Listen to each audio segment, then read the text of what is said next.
नमस्कार, मैं doctor Anil Thakwani. I am a clinical oncologist and I take care of the treatment of cancer with the help of chemotherapy and radiotherapy.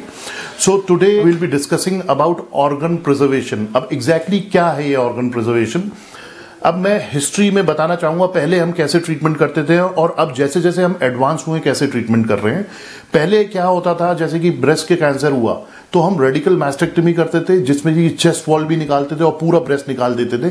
पर जैसे जैसे हम advance होते गए, नई डिस्कवरीज होती गई, we came to modified radical mastectomy और उसके बाद फिर BCS breast conservation surgeries as contrast to radical mastectomy. उसमें चेस्ट वॉल मसल्स वगैरह भी निकालते थे, बहुत म्यूटिलेटिंग सर्जरी होती थी.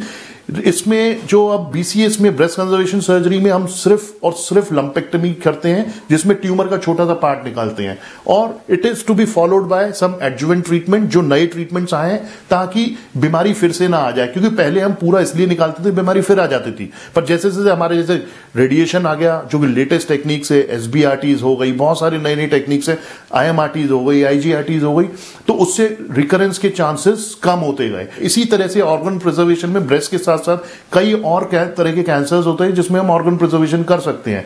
जैसे कि अगर हम हेड नेक मैलिग्नेंसीज में देखें तो जो भी ट्यूमर, जो टॉन्सिलर फोसा, जो टॉन्सिल होते हैं उसके पीछे होते हैं, उसमें हम ऑर्गन प्रिजर्वेशन कर सकते हैं. There is no role of surgery, क्योंकि सर्जरी म्यूटिलेटिंग होती है, पूरा cosmetically it is not feasible. तो उसमें हम लोग जैसे बेस ऑफ टंग के पीछे का हिस्सा हो गया, ओरोफैरिंग्स हो गया जो कि स्वलोइंग जो एरिया है वहां का कैंसर हो गया, लैरिंग्स हो गया, हमारा साउंड बॉक्स हो गया, इसमें सर्जरी का कोई रोल नहीं होता. अगर ये अर्ली स्टेज में है हम लोग कीमो रेडियोथेरेपी देकर पूरी तरह से कंप्लीट क्योर करते हैं पेशेंट को.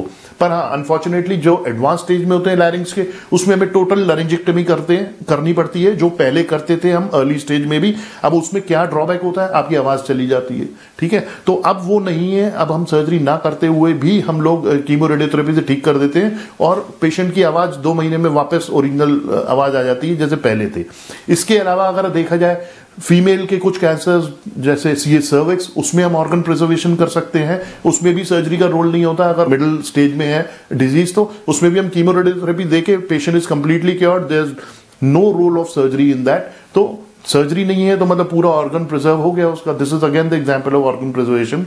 इसी तरह से एनल कैनाल, लेट्रिन का जो रास्ते का मुंह होता है, उसके कैंसर में भी अब सर्जरी का रोल नहीं है. हम लोग कीमो और रेडिएशन, कीमोथेरेपी और रेडिएशन एक साथ करते हैं. 90% patients they are cured of the disease with this treatment only. There is no role of surgery. हाँ, कुछ 5 से 10% पेशेंट होते हैं जिसमें रेजिडुअल रह जाता है और उसमें हमें सर्जरी करनी पड़ती है. उसमें हमारी मजबूरी हो जाती है, नहीं तो डिजीज फैलेगा. तो इस तरह से शुरू में जो कि हम ऑर्गन म्यूटिलेटिंग सर्जरीज करते थे जिससे कि बची हुई लाइफ पेशेंट्स की बहुत खराब हो जाती थी. अब जैसे जैसे हम एडवांस होते जा रहे हैं, हमारी रेडिएशन मशीन्स एडवांस होती जा रही हैं, हमारी कीमोथेरेपी एडवांस होती जा रही है. Organ preservation, this is a gift for the patient. तो कभी भी पेशेंट को कोई भी इस तरह की कंप्लेंट्स हो, try to go to your family physician so that he can diagnose it in early stage और कम से कम नुकसान हो और कम से कम खर्चे में ट्रीटमेंट हो सके.